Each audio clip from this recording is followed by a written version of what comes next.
भारत में चल रही एआई इम्पैक्ट समिट को लेकर बड़े बड़े दावे किए जा रहे हैं, लेकिन इसी बीच सोशल मीडिया पर दो फाउंडर्स ने ऐसे अनुभव साझा किए हैं जिन्होंने समिट की तैयारियों और व्यवस्थाओं पर सवाल खड़े कर दिए हैं। समिट के पहले दिन को बहुत दर्दनाक बताते हुए बेंगलुरु के एक उद्यमी ने लिखा कि उन्होंने नम्मा यात्री ऐप के जरिए एक एसी कैब बुक की थी, लेकिन ड्राइवर ने यह कहकर एयर कंडीशनिंग चालू करने से इनकार कर दिया कि यह नॉन एसी राइड है। इतना ही नहीं, ड्राइवर ने अतिरिक्त भुगतान की मांग की और ऐप पर दिख रहे 844 रुपए के किराए की जगह 24 रुपए प्रति किलोमीटर की मीटर दर पर जोर दिया। यादव ने आरोप लगाया कि ड्राइवर ने उन्हें पूरा किराया चुकाए बिना दूसरी कैब बुक करने के लिए गाड़ी से उतरने तक नहीं दिया, जिससे उन्हें लगभग बंधक जैसा महसूस हुआ। वहीं रीस्किल के फाउंडर पुनीत जैन ने भी एक चिंता जाहिर की। उन्होंने कहा कि एग्जीबिटर्स, स्टार्टअप फाउंडर्स और डेलीगेट्स को घंटों तक हॉल के बाहर खड़ा रखा गया, लेकिन किसी को भी ये साफ नहीं बताया गया कि आखिर अंदर कब और कैसे जाना है। दरअसल दिल्ली में सोमवार को इंडिया एआई इम्पैक्ट समिट 2026 के उद्घाटन दिन पर हजारों लोग पहुंचे। इनमें स्टार्टअप फाउंडर्स, दुनिया की बड़ी टेक कंपनियों के अधिकारी और कई अंतरराष्ट्रीय डेलीगेट्स शामिल थे। इसे दुनिया के सबसे बड़े आर्टिफिशियल इंटेलिजेंस इवेंट्स में से एक बताया जा रहा है। हालांकि पहले ही दिन ये साफ हो गया कि इतनी बड़ी भीड़ और जबरदस्त उत्साह के चलते देरी होना तय है। इसीलिए आयोजकों ने लोगों को सलाह दी कि वो कम से कम 2 घंटे अतिरिक्त वक्त लेकर आएं, ताकि भीड़ और व्यवस्थाओं की वजह से होने वाली देरी को संभाला जा सके। पहले दिन भारी भीड़ की वजह से समिट में काफी अफरा तफरी और देरी देखने को मिली।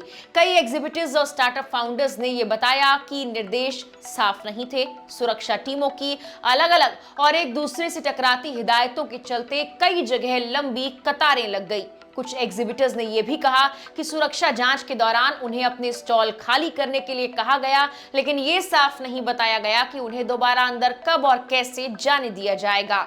वहीं आयोजकों ने कहा कि बाकी और दिनों के लिए भीड़ कम करने और बेहतर तालमेल के लिए कदम उठाए गए हैं। उन्होंने प्रतिभागियों को भरोसा दिलाया कि आने वाले दिनों में क्राउड मैनेजमेंट और एंट्री सिस्टम पहले से ज्यादा सुचारू होगा। एआई इम्पैक्ट समिट को लेकर जहां एक तरफ काफी उत्साह नजर आ रहा था, वहीं नियो सेपियन के को-फाउंडर और सीईओ धनंजय यादव ने कहा कि वो पूरे जोश के साथ समिट में पहुंचे थे। उनका मकसद एआई इकोसिस्टम को सपोर्ट करना और अपने स्टार्टअप का एआई वेरिएबल लोगों के सामने पेश करना था। लेकिन अचानक स्टॉल खाली करवाए जाने की घटना ने उन्हें पूरी तरह से हैरान और परेशान कर दिया। उन्होंने आरोप लगाया कि सुरक्षा कर्मियों ने एक दूसरे से अलग और विरोधाभासी निर्देश दिए। साथ ही प्रतिभागियों को भरोसा दिलाया कि जो डिवाइस पीछे छोड़ दिए जाएंगे वो पूरी तरह से सेफ रहेंगे। धनंजय यादव ने कहा, बाद में हमें पता लगा कि हमारे वेरिएबल्स वेन्यू के अंदर ही चोरी हो गए। ये बेहद निराशाजनक है।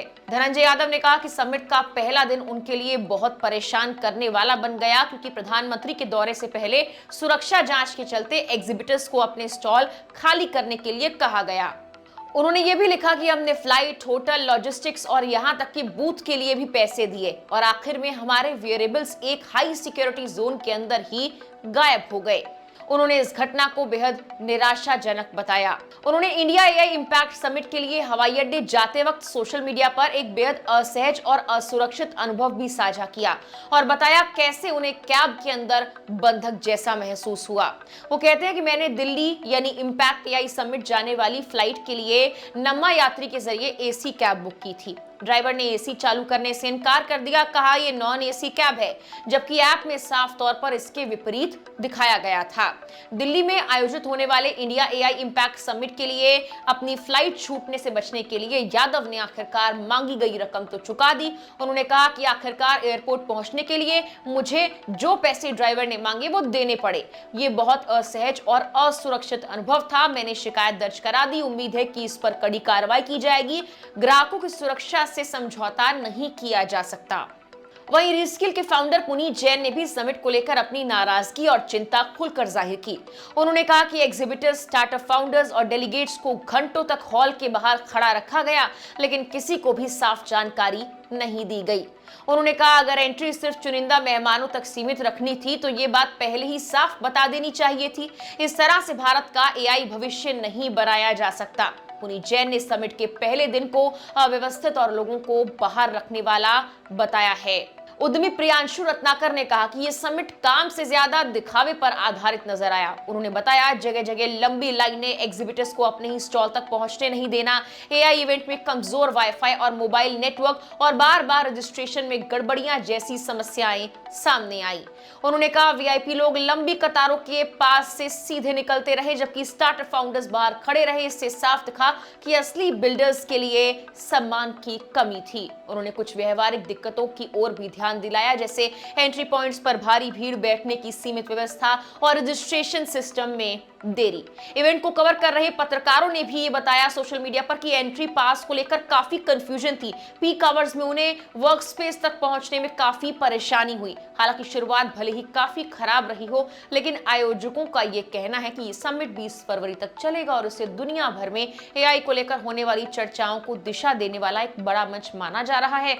साथ ही इसका मकसद विकासशील देशों की आवाज को भी वैश्विक स्तर पर मजबूत करना है। पहले दिन की अव्यवस्थाओं के बावजूद कई एग्जिबिटर्स ने यह भी कहा कि हमें उम्मीद है कि आने वाले दिनों में व्यवस्थाएं ज्यादा बेहतर होंगी और लोगों की भागीदारी भी ज्यादा मजबूत रहेगी, खासकर इसीलिए क्योंकि समिट में बिग टेक कंपनियां और अंतर्राष्ट्रीय इंडस्ट्री लीडर्स भी मौजूद हैं।